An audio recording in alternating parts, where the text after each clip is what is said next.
What topics got the most consumption? So the average consumption of your podcast is basically average of how far people make it through the episode. And anything that has a large average consumption rate is a topic that people are interested in.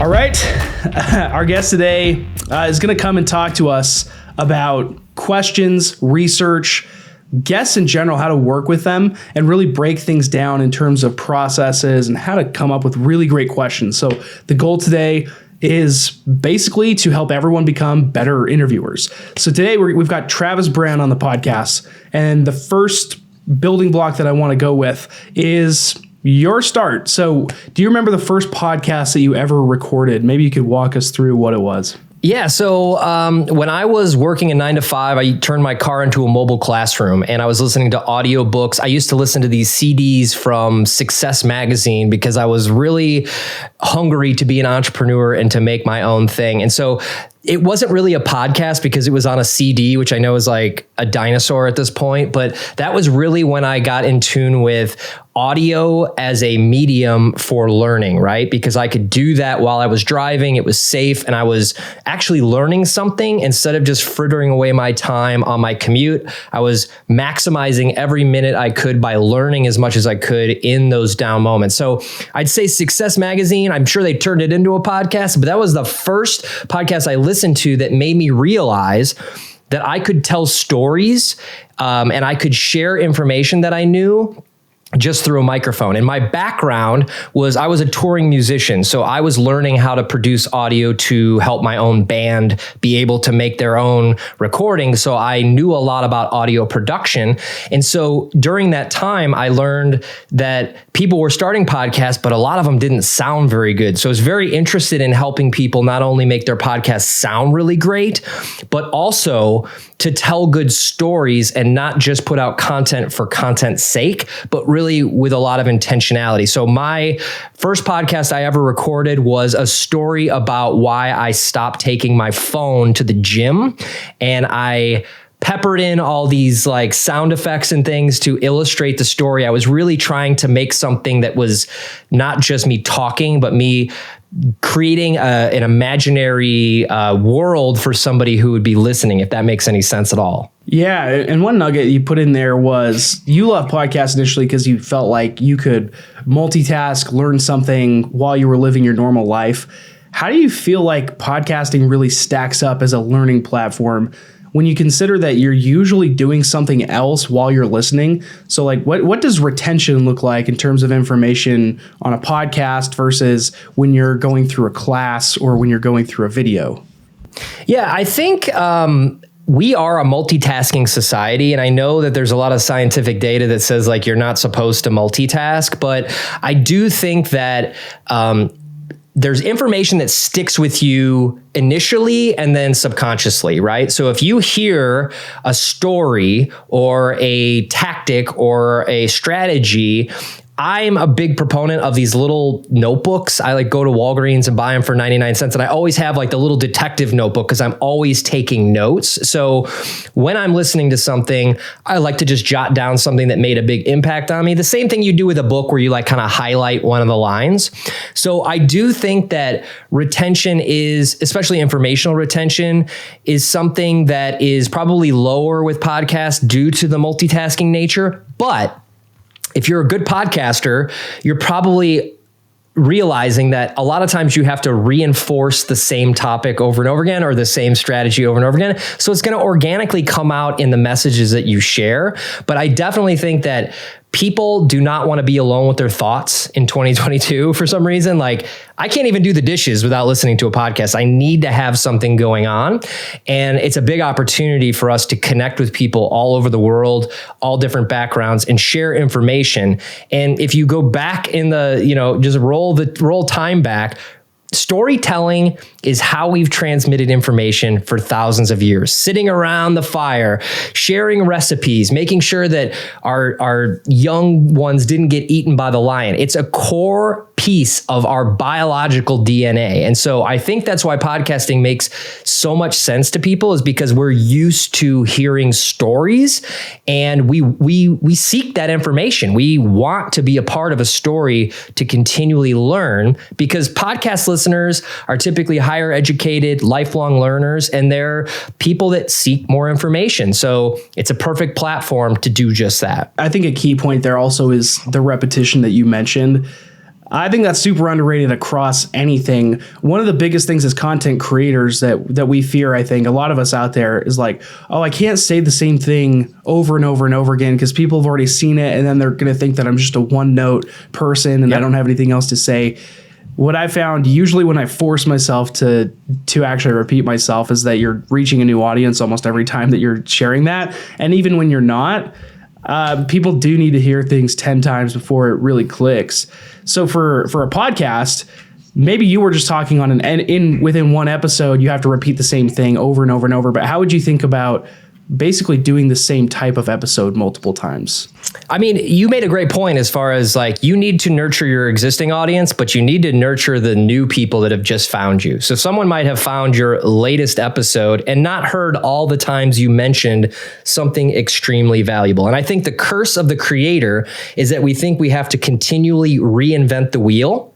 And what you really have to do is you have to keep reinforcing what works. So what I like to do is I like to look at analytics on my podcast for one reason, not how many downloads I got, not how many, all the bells and whistles, but what topics got the most consumption. So the average consumption of your podcast is basically, the average of how far people make it through the episode. And anything that has a large average consumption rate is a topic that people are interested in. And the more you can give people information about what they're interested in, the more they come back for more or recommend you to other people. So the curse is really having the mental discipline to say, okay, I've committed to this specific niche or topic or industry. Now, how can I continually optimize the information for people? Well, the optimization key is to simply repeat what works, right? So a great creative way to do this is, instead of just repeating the same thing over and over again, what you can do is find different examples to illustrate a point. So if I was going to tell you how to grow a podcast, well, I could compare that to growing muscles at a gym. I could compare that to growing food in my own garden. There's lots of different things we can use, like thematic thinking, in order to bring light to the same topic in a new way.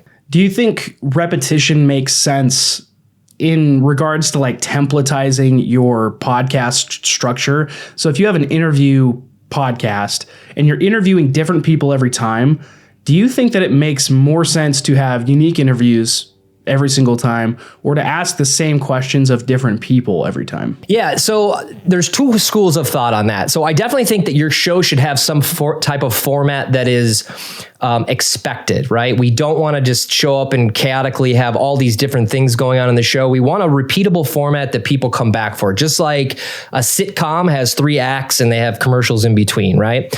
The only show I know on TV that does something different all the time is like Black Mirror, right? Where every episode is something different, and they can get away with it because it's sort of a sci-fi thing. But most media has a format. Now, as far as asking the same question, I'm not a big fan of that, because I think that with questions, what our job as interviewers is to specifically pull out information that hasn't been shared on other shows. So if you get somebody to say, I've never shared this before, you just hit the jackpot, because that is something that's going to differentiate your show from the rest. Okay.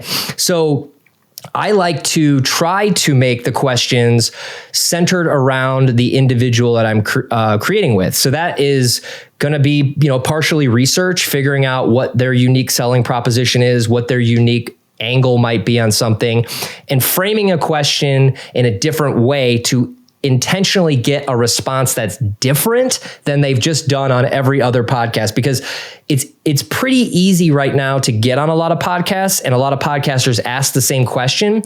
What I like to do is try to make my interviews different than everyone else's. So I've heard podcasts where they ask the same question, and it is comforting, but I think there's a bigger opportunity, which is to get that moment of, I've never shared this before, and now you have an interview that is unlike anybody else's and is going to stick out from the rest of the crowd that's asking that same templated question. My goal here is to try to get out of you basically a great interview like you've just described. So reverse engineering the types of questions or the research that has to go into it, the way that you can collect questions so that you can have more interviews like that. So let's reverse engineer this a little bit for you. Go back to first principles for Travis. When you were recording those first few episodes, looking back, what did you do that you would never do now? Yeah. So the first thing I would never, ever do ever again is spend the first 3 minutes of my podcast reading my guest bio. Okay. So it's uncomfortable to sit there and listen to someone read your bio. And I don't think that in this day and age that you have to convince people of other people's authority as much as you used to. So, back in the day, you'd want to make sure people knew why this person is valuable, where I think you can do that more with the title of your podcast and getting right into the value. So what I used to do is say, today my guest is blah, blah, blah, and he's done this and he's done that. And now what I do is I take their bio and I turn their bio into questions. And so what we do is we unfold their bio in the actual questions as opposed to just spitting it out at the beginning of the show. And that allows me to get people to the value faster, which means they're going to stay longer, because we all know we've got a small window to hook somebody in. So if somebody is a best-selling author, I'm not going to tell you that at the top of the show, but I'm going to incorporate that into a question, right? So maybe that is, a challenge they had with actually creating their book and then unfolding that they are now a best-selling author. So I can tell more of a story through the question as opposed to just reading their bio to them. So one of my biggest qualms with podcasts these days is that if you get booked, you get this form you have to fill out where they want your headshot and they want your bio and they want all this information. Well, your job as an interviewer is to do that research. I'm coming onto your show and giving you my time to answer the questions.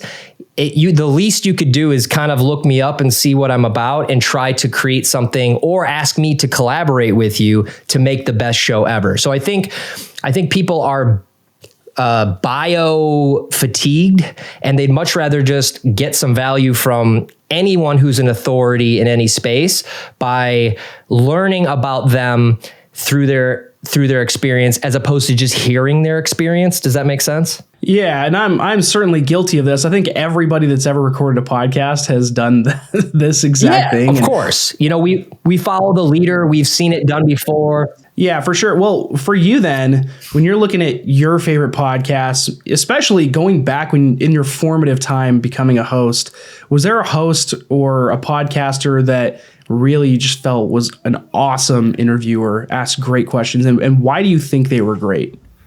So I can't think of one that made a big impact on me early on, but rather later on. So Armchair Expert with Dax Shepard. One of the things that stood out to me the most about his style of conversation is that he shares his vulnerabilities with his audience. So instead of standing up there like, I'm the best thing in the world, he's constantly sharing his own vulnerabilities and deficiencies, which then in turn makes the guest feel more comfortable to be able to share more of their vulnerabilities. And I think vulnerability actually sells more than authority in 2022. And so instead of trying to look like an authority, you put yourself on a peer level with people. And so by making sure that you're being vulnerable and sharing, hey, listen, you might be a 6-figure business or a 7-figure business, but what were the struggles? Because we're all going to encounter those same things.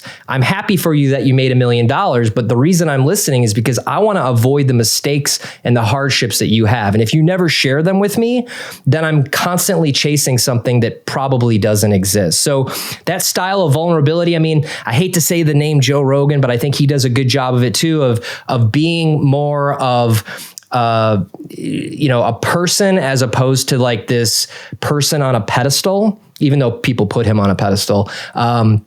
So that's something that made a big impact on me is the more vulnerabilities you share with people, the more realistic and accessible you are to them. And the more you try to be an authority by stacking up your accomplishments, I think the more you push people away from you and they don't feel as connected to you as they should. I've seen that a lot too. The people that open up, regardless of the audience size of that person or the potential, they're always better guests than the people that have massive audiences but don't really want to talk about anything. So it's balancing this line between vulnerability and interesting, but also you do want some authority in there. You want some information, and balancing those can be a little bit tough. So I want to maybe before we dive into how to ask better questions, how to collect them, how to research people, when you're looking at bringing somebody onto the show, do you have any key indicators or frameworks in mind for kind of just knowing, oh yeah, this person's going to be interesting, I don't have to worry about it? Yeah, I definitely am very picky about who is on my podcast. And the reason is because I need to create a story around this person. So I need to know where they started, where they ended up. I need to figure out what obstacles they may have encountered. So, the hero's journey is pretty much the oldest story of time, where a hero encounters an obstacle and a guide helps them overcome for a happy ending, right? So I'm constantly trying to figure out a way that I could tell this person's story through questions that are going to take me through that story arc, because not only is it going to keep people interested in, but it's going to show more of a breadth of the person as opposed to just their current accomplishment or what they're promoting at this time. So I like to look at a person and I like to go all the way back on their Instagram or their social media and see kind of where they started, so I can get a good idea of the origin story. And then I like to, look at the middle and see where's that arc, where did it really spark, so I can share with people how they had that turning point that led them to the happy ending. And so if somebody wants to come on my show, they need to make sure that they have something valuable that they can share with my audience that they could take away that day and apply or use in their own lives, right? Having a conversation for conversation's sake is great, but it's not going to grow you an audience like a value-based podcast will. So it really, I've turned a lot of people away from my podcast, and they're like, can I ask why? And typically my answer is just you haven't collaborated with me on a way that I know that we're going to get somebody a specific outcome for this episode. And it's all about intention, right? I could talk to anybody for 45 minutes, but it doesn't mean it's going to be good content. It just means that we made content. And so having that storytelling element, and as a musician, for all you musicians out there that are now podcasters, there is a big correlation between songwriting and podcasting. And that is that we convey an emotion through a story, right? That creates a soundtrack for someone's life. So with podcasting, we need to invoke the emotion through vulnerability and have that storytelling of that person gets from point A to point B, so that people can see the journey and see themselves in the journey. And so I hope that's a clear way of explaining the thought process. It isn't an exact science, but I can typically tell right away by doing some basic research on somebody if I can pull out something that is valuable and a little bit unique to what they've done in the past. That's probably the biggest thing that most hosts will not do.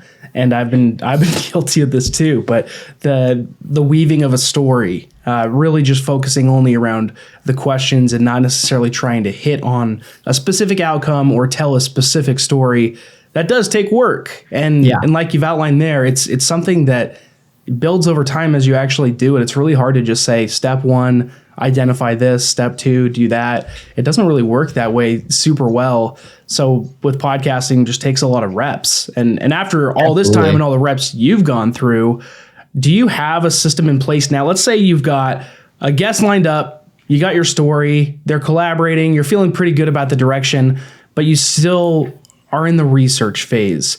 What does your prep actually look like once you know you're actually going to interview this person? Yeah, so the prep that I've done recently is I actually flipped interview podcasts over to an actual storytelling format. So once I've researched someone and I've realized, okay, there's a story here, I will actually map that story out, 3 bullets, 5 bullets, and figure out the questions that I can lead into that are going to develop the story in the right order, right? So the conflict, the resolution, the big moment of the epiphany, all through that sort of storytelling arc. And what I do now is I show up on an interview with someone using Riverside and I say, hey, listen, I'm going to interview you and I'm going to ask you some questions, and I am going to be probably less talkative than other podcast hosts because my job here today is not to be the biggest talker, but to be the facilitator of your story. And I want to make you shine. So what I do is I will have a conversation with people and I will try to not talk as much as possible. And the reason for that is that I'm going to go back and I am going to narrate as a narrator, so you and I, as the listener, are listening together, okay? And so instead of just having me ask the question, I am going to narrate and say, in this part of the episode, Melissa shares how she, hit rock bottom and overcame alcoholism. I'm just making this up as we go along, but I'm narrating, so you're listening with me, and then you hear the answer, you hear the story. So there's a great podcast called Song Exploder, where they break down how people wrote songs. And the host, who I still can't pronounce his name, Rishikesh Way, I think it is, he kind of narrates and then has the interviewer describing the events. And I really fell in love with that format because I think it's so much more gracious to your guest to put them in the spotlight and make sure that their story shines than it is for me to chime in with my personal experiences. I can do that on other platforms, or I can just do that in a solo episode. So that's step one. And then step two is the actual curation of the show, where I listen and I cut things out and I narrate to give this journey, because I really want the listener to feel like we're together on a team and we're learning this stuff together. So there's a little bit more work involved, but I do feel like if you put a little more effort into your interviews and your storytelling, that you can actually release less episodes and make a greater impact with your content.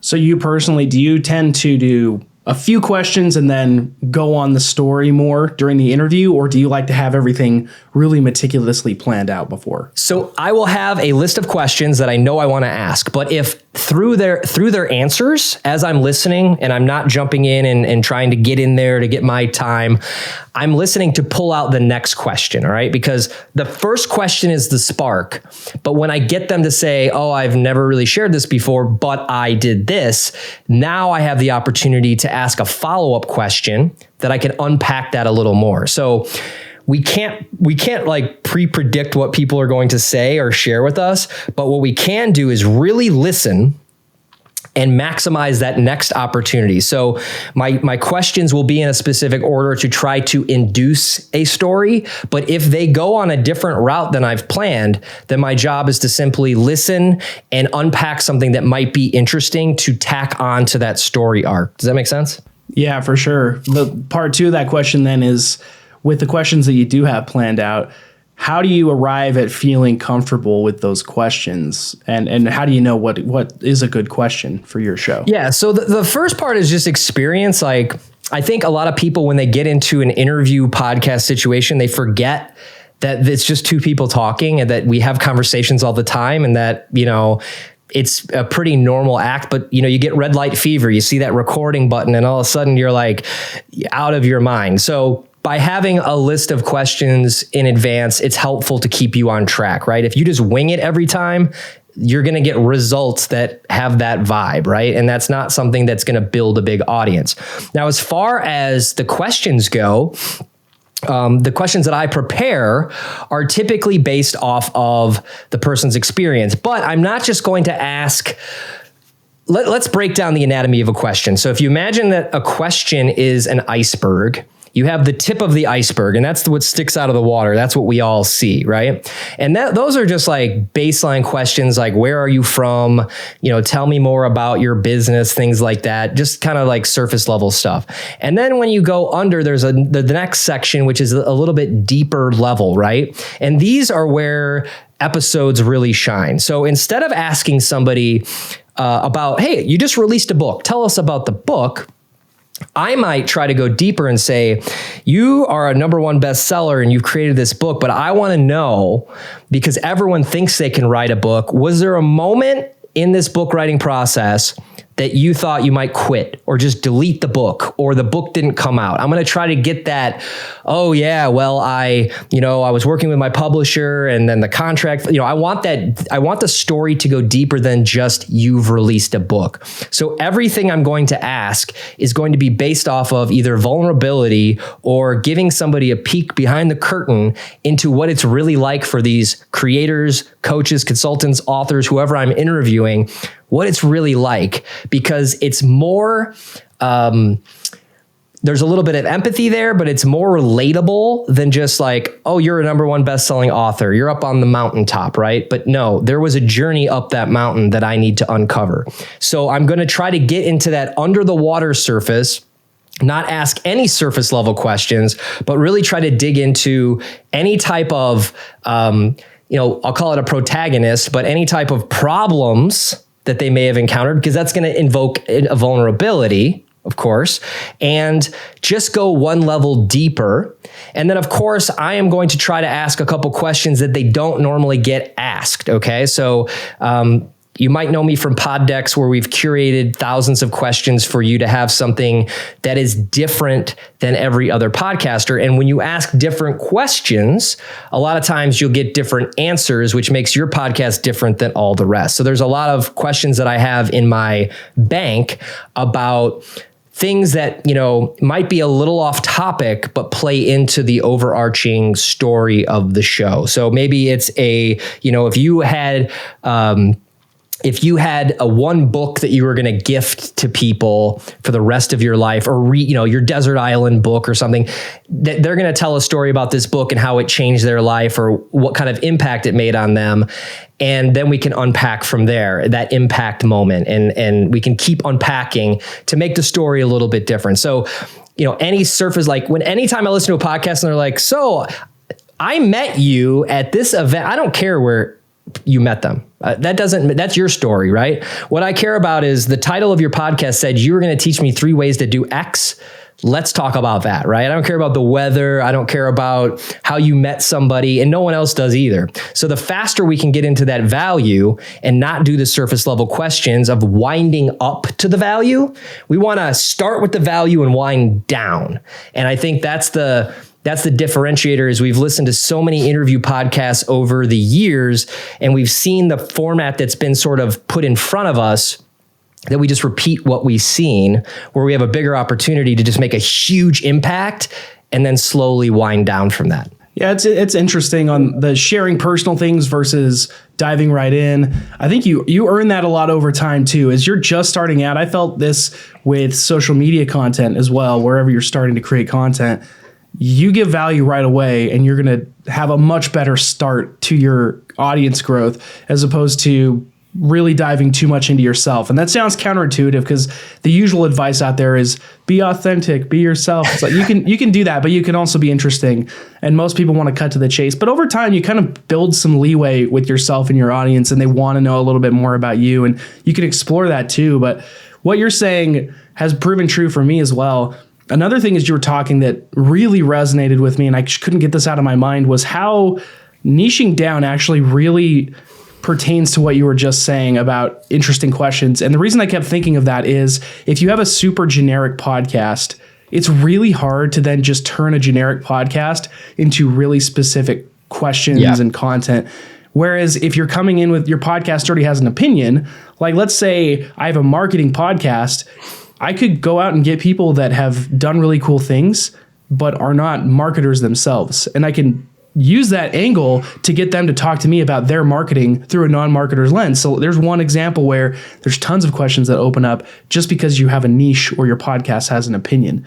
Have you thought of it like that way, or anything to add there? Yeah, absolutely. So there's two things that I think you can do to make your podcast more magnetic. The first thing is to have your audience be part of your gang. So like if you give them a name, like, right? So if you give them something to associate with, the best example I have is Russell Brunson from ClickFunnels.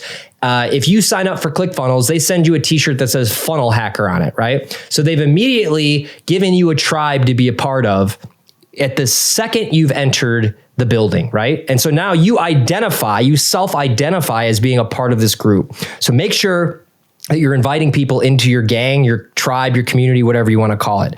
Now, the second one is, and I don't want to lose track of this, but repeat the question again. Sorry, I got a little off track with Russell Brunson. I'm just curious how you think about niching as a way to come up with questions and make things more interesting. Yeah. So another way that you can do this, I'm sorry, I have so many thoughts that it's hard to keep this thing straight. Another way to do this, let's say you don't have a niche, right? And and I also have, like, niching down too far, I think, is actually a disadvantage. Your niche is really your product or your outcome, right? So if it's losing weight, then losing weight is your niche, and anybody who wants to lose weight is in that niche. You don't have to go all the way down to, like, just straight aerobics. But a great way to create a niche, I don't know how to say it, without doing that, is to just pick a common enemy. Okay. So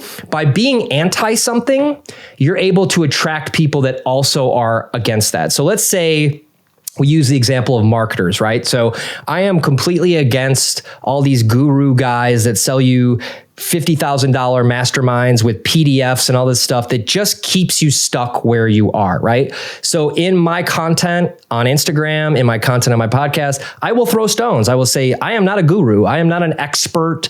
I am sharing with you what works. And I think that people that have been either burned or turned off by those people are more likely to stick around in my community because they feel like they are on the same team as me. So instead of picking a niche, you could pick a villain, right? And you could say, hey, listen, I am extremely against pop music. I don't like Britney Spears, right? And anybody who doesn't like Britney Spears is automatically going to want to listen to what you have to say. So I think there's opportunities, and I'm not saying be rude or aggressive with anything, but by simply saying, I'm against the ketogenic diet. If you're a health coach, right? Anybody who is against that is going to be more willing to hear what you have to say about the things you want to talk about. And that's another way to create a niche without saying, like, my niche is health coaching. I've thought about this a lot too. Having both of those really well defined, what you do and what you don't do, what you want and what you don't want associated with you, they're equally important. And you shouldn't just assume because you have a niche defined that you actually know who your villain is. You have to do the work to really formulate that. But once you have it, it's a powerful combo. So you're at Poddex, you're running this thing where there's a bunch of different products, right? But you have a lot of questions that you've curated that hopefully are different and you can use for your own show if you don't have tons of ideas or you just want to spark. Are there any questions yourself that you find yourself coming back to pretty often? Oh, yeah. There's so many questions. I mean, the questions that I like to ask people the most is, like, what is something that, you want on your tombstone? Like, if we were going to write your obituary, what do you want to be known for? Right. And then it's like, that's a question that really puts things into perspective, because I'm a big fan of thinking about how beautiful this opportunity is and that I don't really think there's anything guaranteed after this. So, like, what do you want to be known for? What's your legacy? Like, that's a big one because people tend to really share why they're doing what they're doing. I wish I had a list in front of me. What I typically do with Poddex is I'll take out a deck and I'll pick some questions that I think are interesting and I'll just keep them on my desk. And if there's ever a point where I feel like the show is getting stale or I'm losing the next thing, I might pop one of those questions in to reinvigorate the conversation. Another thing I do with Poddex is I will actually ask people questions before we start recording. And one thing that interview podcasters forget is that everyone's so busy, they're running from thing to thing, that when your guest actually shows up, they might be quite frazzled. They might be nervous. They might be out of their head and not really in the zone of conversation yet. And if you can make them feel comfortable by asking them a couple questions, just like making sure that they know that this is a safe place, you're going to have a better interview over time. Now, other people use Poddecks to have a round robin, fast paced game, right? So at the end of your interview, you could say, hey, we're going to do the fast five, and I'm going to ask you 5 questions, just answer off the top of your head. And sometimes you get these answers that are just, there's no way you could have planned to get them, which could be a great hook for your show or just a differentiator from the standard interview podcast where we're sort of asking the same questions to the same people. So I think there's a lot of opportunity. The other thing that I think is really fun to do with Poddecks is, and this is actually a strategy I would tell any interview podcaster to do, Poddecks or no Poddecks. You've just had this amazing conversation with your guest, okay? And in our hearts and in our heads, we're going to share this with them, and they're going to share it out with all their people, their email lists, their Instagram people. And what happens at the end? They don't share it with anybody. They just came on your show, and that's as good as it's going to get. So what I like to do at the end of my show is I like to make sure they had a good time. And on the call, I will say, listen, there are some questions I didn't get to ask, and I would love it if you and I could go live on Instagram a couple days after the episode airs, not to redo the episode, but just to ask you some questions I didn't get to and let my community ask you some questions. Now, because they had a really good time, it's going to be really hard to say no to your face. So then you can get them on your calendar. And when you go live on Instagram, not only does it tell you your audience you're live, but it tells their audience they're live. And what you can do with this is you can just mention how much fun you had on the podcast and how many impactful moments there were to let people know that they were on your show to create intrigue, but then have a conversation, maybe ask them some different questions, maybe use Poddecks just to promote it without them having to do anything. They don't have to post to their feed. They don't have to send to their email list. It's a lot of fun, and it's a great way to promote something together and utilize their audience without being, without getting the email back that says, here's your content that you can share that nobody ever shares. And it's just a great strategy to tack onto the episode that you've already created and promote it organically. I might have to steal it from you. It's yours. Take it. We'll get the infrastructure in place there. Is there anything in podcasting that you've recently changed your mind about? So with podcasting, the only complaint I have about podcasting is that we haven't innovated a way to make it a two-way channel, right? So I've always dreamed of this sort of immersive feed where somebody could comment or interact with my podcast at specific moments where I could respond back and start a conversation. I think where most podcasters start to pod fade or feel defeated is that there's no feedback loop. Yes, there's reviews. Yes, you can ask people to DM you, but podcast listeners are busy and they're doing things. And just because someone doesn't respond to you doesn't mean that you haven't impacted them. Doesn't mean that they don't love your show. They just don't ever tell you. So the idea of having some type of immersive feed is really exciting to me because I think it's the third heat for podcasting, to let podcasters get feedback and collaborate with their listeners and take it to the next level. So maybe someone's working on that. I just want to warn any podcaster that out there that it can be a lonely place, and that just because you're not getting feedback doesn't mean that people aren't listening or being impacted. If you impact one person, like today, Blake, if we impact one person with this show, we have done our job, because there's a butterfly effect that will happen. That person will impact someone. That person will impact someone. So your impact isn't always seen by you. And if you can believe in your content and make the best thing you can, it will reach the right people. But podcasting, I really wish had a little more discoverability and a little more interactivity to make it the number one medium of all time. Yeah, that's why it's tough to grow. It's tough to stick with it. But if you do, you'll build a more loyal audience here than pretty much anywhere else.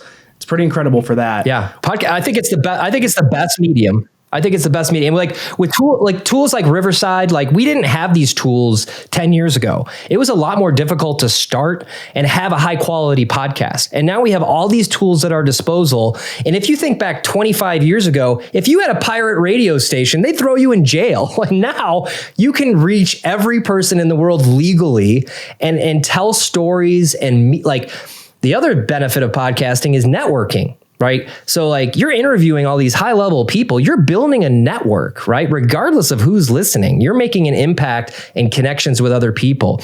It's unlike other mediums in all shapes and forms. And it's pretty easy to create with the tools that we have at our disposal. Like on our computers, we can reach anybody in the world and get high quality video and high quality audio very easily. So I think podcasting is going to continue to grow. And I think there's a new podcaster born every day. And I think every person in the world deserves to tell their story, share their message, and experience what it's like to have this in their life.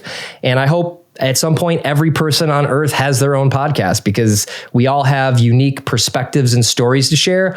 And conversations are where change happens.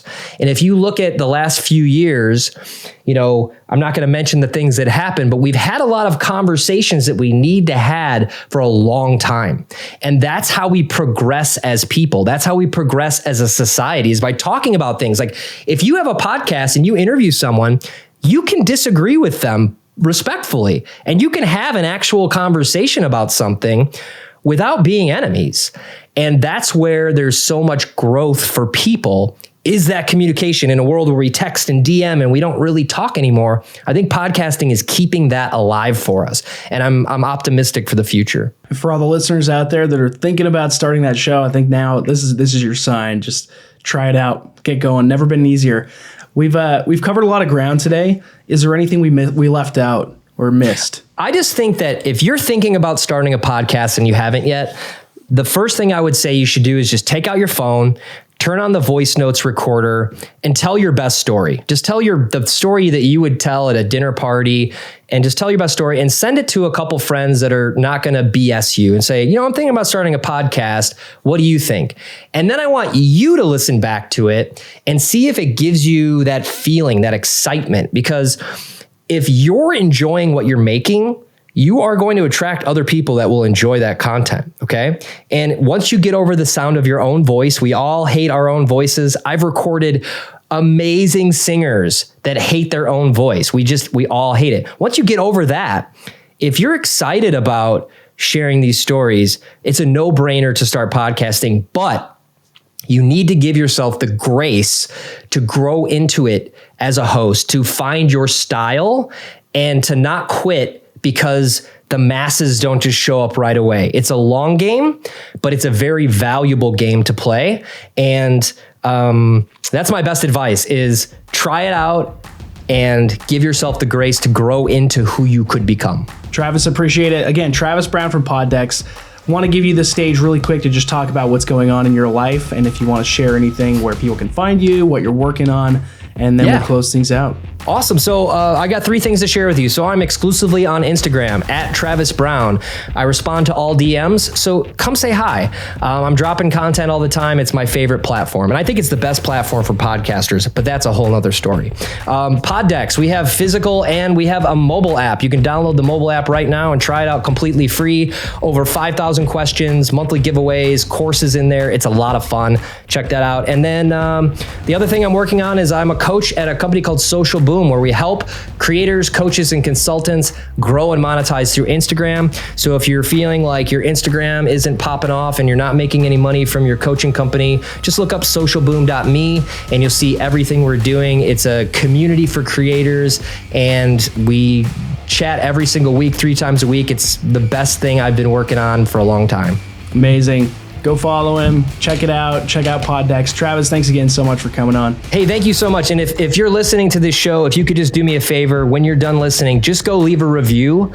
Just take 5 seconds. It doesn't take any time it doesn't take any money from you to do this, but reviews is going to make Blake's day. He's going to be so excited when that new review comes in. So if you've gotten value out of any episode on this show ever, go leave a review, write something from the heart. It makes a huge difference because Blake will be able to see the impact he's making, and he'll keep going and bringing on more people and continuing to create this great content for you. I appreciate that. Free advertisement from our guest. That's amazing. Awesome, Travis. We'll talk soon. Thanks so much for coming on. Thanks. My pleasure.